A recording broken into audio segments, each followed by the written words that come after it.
Helping people, SRP, educating, supporting, giving. It's who we are. Help us fight for life and train the CSRA. Contact the American Heart Association for details. From the station that's on your side, this is News 12 at 6 o'clock. The sign out there says, "This way to the set," and the signs are up. The cameras are rolling again in Augusta, where we found Hollywood crews out filming today and how long we expect them to be shooting around town. Plus, we're learning more about Augusta University's new PhD program, how it helps local students and our city as a whole. First up this evening is something we haven't seen in a while. COVID cases going up across the area. Hospitalizations are up at both AU Health and University Hospital. And tonight, News 12's Brady Trapnell is taking a closer look at these numbers and why our local health officials say they're starting to get concerned. AU Health says they're seeing one specific strain of COVID-19 more than any other. That's the UK variant, and it's putting younger people in the hospital. The plateau in cases is now a rise in cases. It is a definite increase in the number of cases. We're also seeing that it's not the same type of patients. Dr. Philip Kuhl, AU's chief medical officer, says the culprit, the UK variant, is much easier to give to someone else. In many cases, these are younger, healthier patients that are ending up critically ill. A disturbing trend is hospitalizations at AU are up. And at University, there's 17 patients, up from 10 a week ago. It's the most common variant. It's essentially running head-in-head with what we call the wild type. The wild type is the original COVID-19 strain. At AU Health, the positivity rate is up to 7 or 8%. And at MedNow Urgent Care, it's up to 5%. But Dr. Mark Newton of MedNow says he thinks it's because of so many people in from out of town. Everybody's tired of wearing masks. Everybody's tired of social distancing, which is why it's so important for people to get vaccinated. And that's not going as well as many health officials had hoped. Fortunately, we've got a lot of people that remain vaccine hesitant. Hesitancy, Dr. Kuhl says, is just opening the door for the pandemic to continue. We're very much dependent on vaccination to prevent another fourth wave of this. Health officials encourage everyone to continue to get vaccinated. Doesn't matter if you're seemingly healthy or very young, COVID-19 can impact everyone, as we've all seen throughout this pandemic. Reporting in Augusta, Brady Trapnell on your side.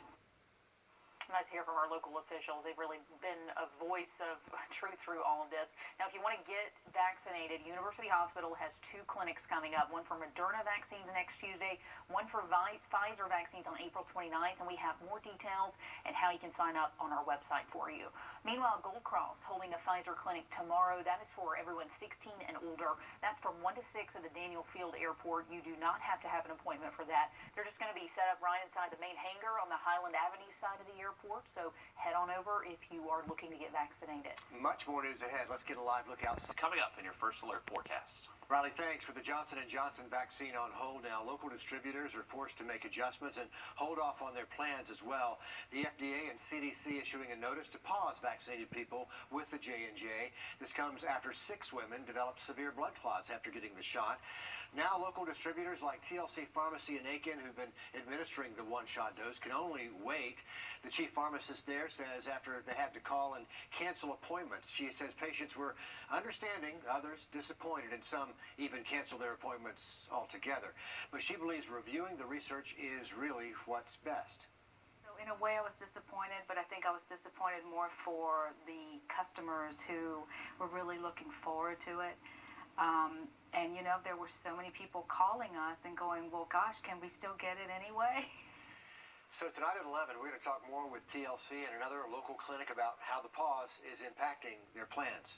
Here's a look at the latest vaccination numbers right across the 2-state. In Georgia, more than 3.2 million people have gotten at least 1 dose of a COVID vaccine. More than 1.8 million are fully vaccinated.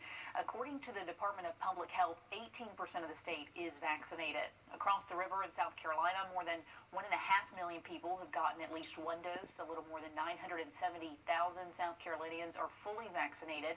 That's about 24% of the state, according to DHEC. The search continues tonight for a missing man from Wadley. Take a look. The police department says 42-year-old Pedro Santiago was last seen April 3rd at the Battle Lumber Company in Wadley. That's where he works. He was reported missing a week later on the 10th. So if you've seen him, if you have any information where he could be, you're asked to call the Wadley PD, that number right there on your screen. The city of Augusta one step closer to getting a new fire chief. Tomorrow, commissioners are set to have closed-door interviews with the final candidates for that position. That'll get going at 11 o'clock in the morning. You might remember former chief Chris James stepped down back in December after finding himself in the middle of several controversies around overtime, training, and department morale. The schedule is out for Columbia County graduations. First up, Harlem and Evans High. That's Friday, May 21st. Then graduations for Greenbrier, Grovetown, Lakeside High will all be the next day on Saturday, the 22nd. All the schools will have their ceremonies at Evans Town Center Park. Congratulations in advance. It's an exciting time of year. So tonight we're hearing from Augusta University about their new PhD program in computer and cyber sciences. It is the only school in the university system of Georgia to offer this kind of degree in cybersecurity. News 12's Will Rio live for us from the Georgia Cyber Center of Excellence with just how huge this is, not only for students, but really our entire cyber community, Will. Yeah, I mean, it's a revolutionary program for the area, and it's really designed to prepare students to get into high-level jobs here in local government agencies, high-tech companies coming to the area, and research institutions. Local school officials say that they're hoping it prepares some of these students to get into some of those local organizations. As students walk into the Georgia Cyber Center, a new career opportunity is waiting, one that will transform the future of cybersecurity in our area. This is a relatively new development in the field, and we are pioneers in that respect. Now, students in AU's School of Computer and Cybersecurity will be able to get a PhD in the field. This is an important step towards the university becoming a major research university, as well as our school becoming a frontline research-oriented school. Gagan Agarwal is the interim associate dean of the program and says this not only helps students become better prepared, but pushes them to stay in our local workforce. As PhD students start graduating, they will be very qualified, and because they have already been in this area, you would expect that several of them would be working locally in the area, and that's going to be very well trained. They say there's a major transformation happening in Augusta. Forbes listed the Garden City as a top 10 cyber capital in the world, which is perfect because the School of Computer and Cyber Sciences has seen a double-digit % increase in undergrads enrolled in their program. It's the perfect formula for keeping students right here at home. If you really want someone who has seen it all and done it all and can go and do more cutting-edge things, then you want to recruit PhD students. It's something local employers have been waiting for since they moved to Augusta. As a school, we have a number of local partners. They all have been expecting us to start this program. And they say there will be no additional cost for this program. They'll actually operate out of the second floor of the Georgia Cyber Center right behind me. They say the program is set to kick off later this year in the fall. Also, they say they have multiple students already showing interest in this career path. Augusta's cyber reputation continues to grow. Will, thanks for the update there from the Cyber Center. Millions of dollars are on the way to Augusta Regional Airport to help keep things COVID safe while you travel. Today, Senator Raphael Warnock announcing more than $2.6 million in federal funding for the airport. That'll go towards costs that help fight the virus, like more personnel, cleaning, and sanitation services there at the airport. Also, the James Brown birthday block party, that is officially a go. Check out this new flyer for the event. It's going to be May 1st from 2 to 8 on James Brown Boulevard, a couple of days before the Godfather of Soul's birthday. You can expect live music, live art demos, and to hear all about the making of that James Brown mural from the artist himself. That event is free. Organizers say masks and social distancing will be enforced. Hollywood hasn't found its way home just yet. The cameras were rolling. Ours were today as film crews shot a few more scenes for a movie right there along the Augusta Canal. You can see some of that traffic in the background. The filming is for the same movie Mel Gibson was shooting downtown on Broad Street just a couple of weeks ago. Now they've moved. This is a film called Agent Game, and we're told the cast and crew plan to be in our area a little while longer. Oh, I can't wait for more people watching. I hope all the stars are still in town. I or think come back so. to town. Yeah, it's nice to have them in town. It's fun to see where they'll turn up next, but they're not finished yet, Riley. Not just yet, and luckily the weather's been in your weekend forecast next. And the new bill in the Palmetto State could mean some bad news for bars. We're live from the State House with that. And are your grocery bills growing? Food prices are skyrocketing across the country. We're on your side finding out why and what you can do to save some cash coming up.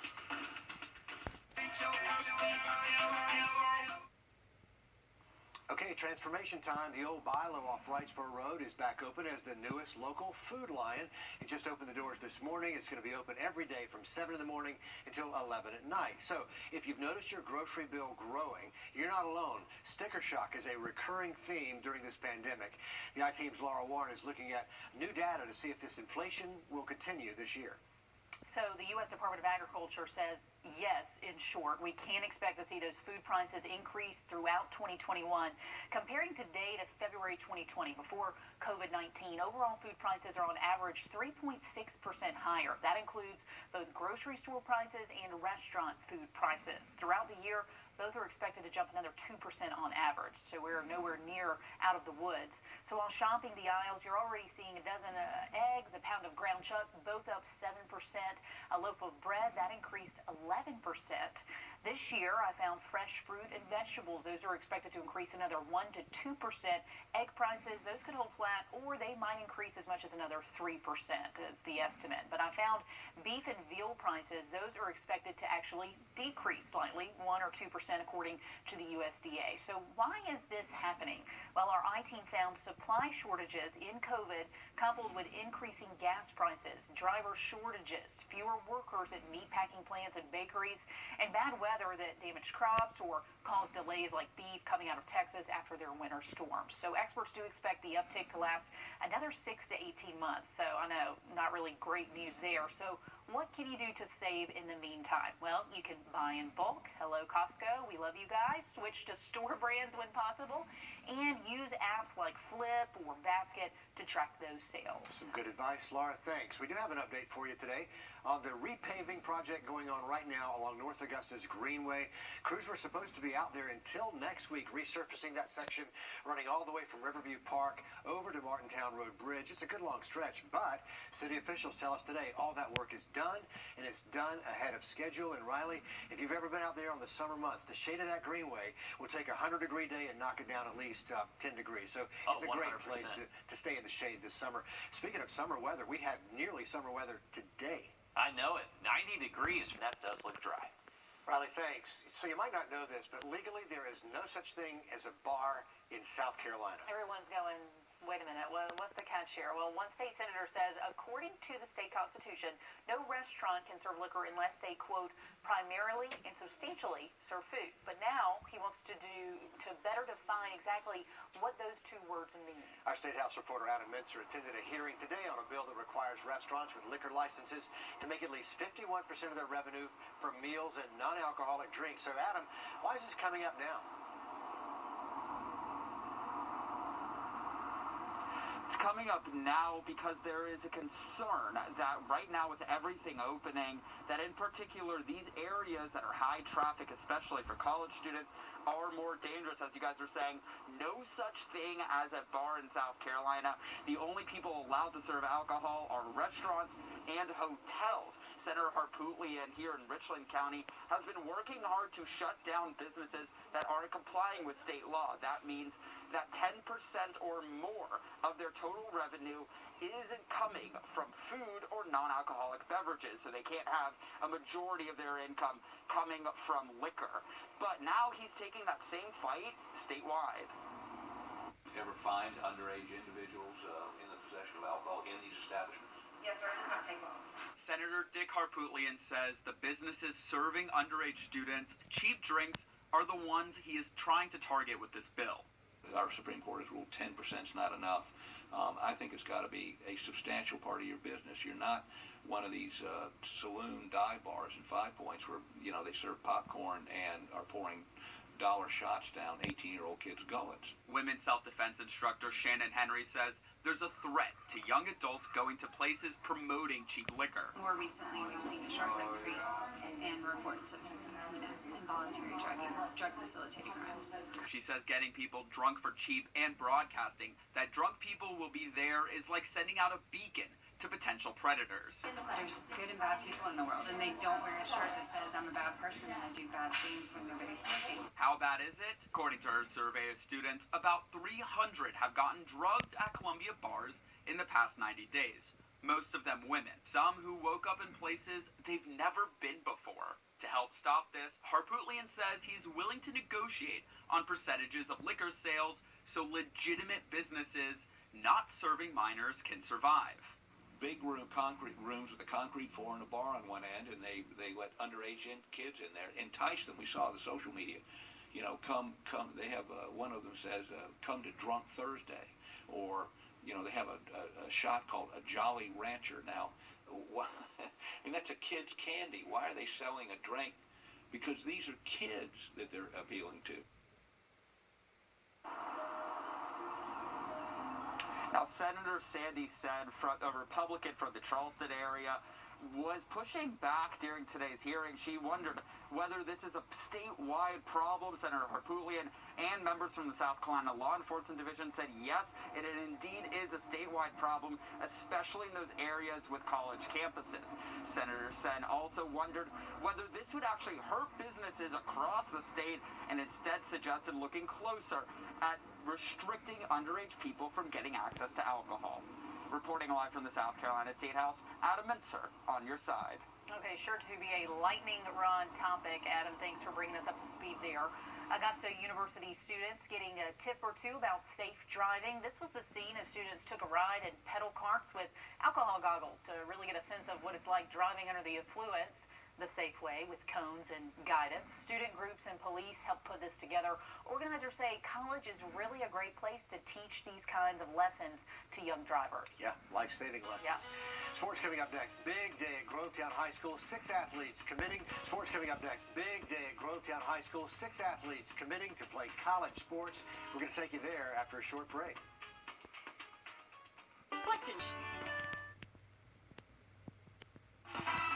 On your sideline, sports brought to you by the Hawk Law Group. Oh, it was a busy day in Grovetown this afternoon, surrounded by friends, family, and teammates. 6 seniors from all different sports signed their letters of intent to play at the college level. Volleyball players Naomi Reyes and Taylor Keels will continue to be teammates. The two signed to play at Coker College in Hartsville, South Carolina. 3-sport athlete Anna Gill is going with lacrosse at the next level. She'll play at Emmanuel College in Georgia. Layla Everett signed to play softball at Fort Valley State. And after an Elite 8 run in this year's state tournament, Anaya Jones will continue her basketball career at Barton College in North Carolina. And finally, Daquan George won a region championship in football back in 2018, and now he's heading to Erskine to continue his athletic and academic career. It's a small school, so it's more one-on-one work, school work, you know, student athletes, so school come first. I just know I'm not done yet. There's so much more to do, so much more to reach. And 3 more Grovetown seniors have verbally committed to schools, but they'll put pen to paper here within the next few weeks. And finally this evening, a special moment in St. Louis today. Cardinals catcher Yadier Molina became the 6th player in big league history to catch 2,000 games, and he's the first to do it with one team. Yadi started his Cardinals career back in '04, and he'll surely end it one day with a bust in Cooperstown. Riley. Thank you for that, Nick. Looking ahead to the weekend, we are expecting more showers to show up by Saturday.